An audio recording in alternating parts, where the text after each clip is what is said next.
Good afternoon, sir. Thank you so much for joining us here. And with that, I have to say, உங்களோட filmography, அதாவது உங்களோட ஜேர்னியை நம்ம பார்க்கும்போது உங்களுக்கு அது எவ்வளோக்கு எவ்வளோ இன்க்ரெடிபிளாக இருந்ததோ I think பார்க்குற எங்களுக்கும் we truly have enjoyed your journey so far. So as we take this to the next step, if I may welcome back Mr. Pushkar, Ms. Gayatri and Mr. Andrew Lewis to join us on stage.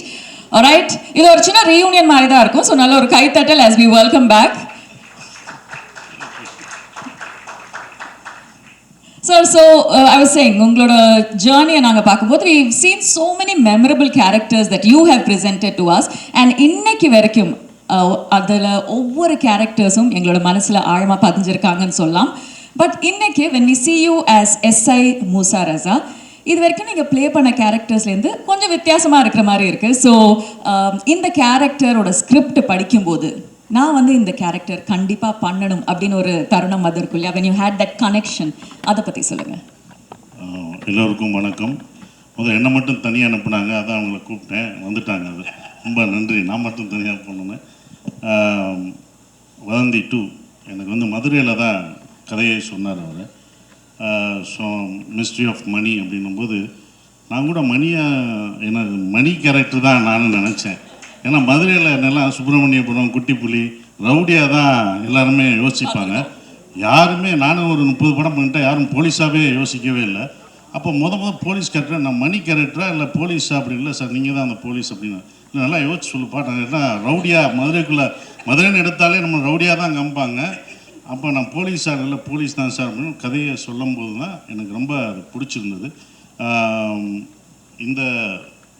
இது அவ்வளோ அழகாக வர்றதுக்கு காரணம் Andrew தான். அது வந்து இவ்வளோ implement பண்ணி டே அண்ட் நைட் ஒர்க் பண்ணி அந்த கேரக்டர் எப்படி இருக்கணும், என்னவாக இருக்கணும், ஏன்னா ரொம்ப செட்டிலாக பண்ணணும்.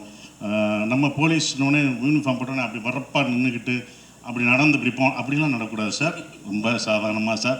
ஏன்னா நம்ம எல்லாரும் போலீஸ்னா நிறைய நடிகர்கள் நம்ம கனவுல இருந்திருப்பாங்க, அந்த மாதிரி நடக்கணும் இப்படிலாம் அதெல்லாம் இல்லை சார், சாதாரண மதுரையில் இருக்க ஒரு போலீஸ் அப்படின்னு சொன்னாங்க. ஸோ அப்படி தான் அதில் நடிக்கணும். அந்த கதை எனக்கு ரொம்ப பிடிச்சிருந்தது.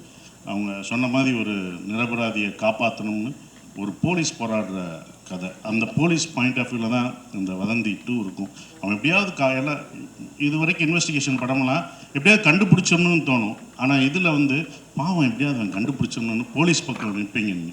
அப்படி ஒரு படமாக சீரியஸாக அது இருக்கும். அதுக்கு எனக்கு ரொம்ப சந்தோஷம். அதுவும் ஏற்கனவே வதந்தி 2 அமேசானில் பெரிய ஹிட்டான ஒரு இது விஜய் சூர்யா சார் பண்ணியிருக்காரு. ஸோ இவங்கெல்லாம் பெருசாக போன படம். அந்த சீரீஸை வந்து செகண்ட் அதுக்கு சம்மந்தம் இல்லை. ஆனால் இது செகண்ட் சீசன் போது வேறு இன்வெஸ்டிகேஷன் வேறு ரோல் அப்படிங்கும்போது இனிமேல் என்னை வந்து ரவுடியெல்லாம் ஃபார்ம் பண்ணணும். இந்த இதை பார்த்த பிறகு நிறையா போலீஸ் கேரக்டர் பண்ணுவேன்னு நினைக்கிறேன். அடுத்தடுத்து போலீஸ் யூனிஃபார்ம் நான் ரெடியாக போட்டு வச்சுருக்கேன். யூனிஃபார்ம் ரெடியாக வச்சுருக்கீங்க. ஒரே ஒரு கிளாரிஃபிகேஷன், காலேஜ் ஃப்ரெண்ட்ஸோட இவங்ககிட்ட நான் சொல்கிறேன். அதாவது எங்கள் ப்ரொடியூசர் மேலே எனக்கு ஒரு சின்ன இது, நான் பின்னாடி இருந்து கோவப்பட்டேன். அது சொல்லிட்டார், சுப்பிரமணியன் காலேஜ் போகையில் அவங்க பார்த்தேன்னு சொன்னாங்க. அது உண்மையா? ஏன்னா இவங்க நடித்த படம் அந்த ஆட்டோ படம் ஓரம்போக்கு அப்புறம் தான் நான் Subramanian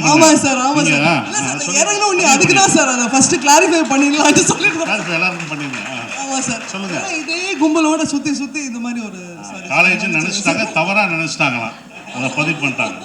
Actually, I think it's fair to say in our minds, I think we're always seeing you guys also as in college only. So, ஒரு valid addition தான்.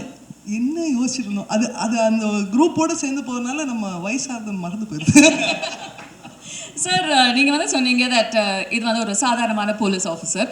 பட் ஃப்ரம் த ட்ரெய்லர் நாங்கள் பார்த்ததுலேருந்து மூசா ரசா வந்து is not a typical police officer. ஏன்னா அந்த ஒரு investigation வெளியில் எவ்வளோக்கு எவ்வளோ பயங்கரமாக போயிட்டுருக்கோ அவ்வளோக்கு அவ்வளோ இன்டர்னலி, அதாவது அவருக்குள்ளேயும் ஒரு போராட்டம் போயிட்டுருக்கிற மாதிரி இருக்குது. ஸோ அந்த இன்டர்னல் டர்மாயிலை போர்ட்ரே பண்ணுறது ஒரு சேலஞ்சாக இருந்ததா?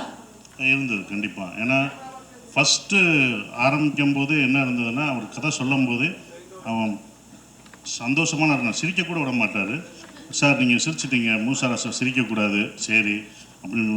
நான் வீட்டிலேருந்து வரும்போதே சிரிக்காமல் தான் வரணும், அப்படி இருக்கும். ஏன்னா அந்த மாதிரி தான் அவங்க சொன்னாங்க. ஸோ அது 2 நாள் 3ஆவது நாள் போகும்போது 2 நாள் கொஞ்சம் கஷ்டமாக இருந்தது. 3ஆவது நாள் அது ஃபார்ம் ஆகிட்டோம் அப்படின்போது. ஏன்னா ரொம்ப செட்டிலாக பண்ணணும், ரொம்ப மிகைப்படுத்தி சொல்லக்கூடாது. அவன் பேர்டன்லாம் உள்ளே இருக்கும், அவனுக்கு பிரச்சனை இருக்கும், வீட்டில் பிரச்சனை இருக்கும், அதை சமாளிக்கணும். இந்த இன்வெஸ்டிகேஷன் பண்ணணும். ஸோ எப்படியாவது ஒரு நியாயத்துக்காக போராடணுன்ற ஒருத்தனோட பேர்டன் இருக்கும் பார்த்தீங்களா, அதை கொண்டு வரதுக்கு கொஞ்சம் இருந்தது. அது ஈஸியாக அது டைரக்டர் சொன்னது அப்படியே நாங்கள் செஞ்சோம், அது வந்துருச்சு.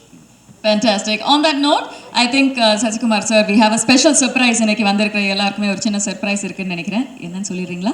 ஓகே, ஸ்பெஷல் சர்ப்ரைஸ்னால் இந்த ஒரு சாங் பார்த்துட்டீங்க.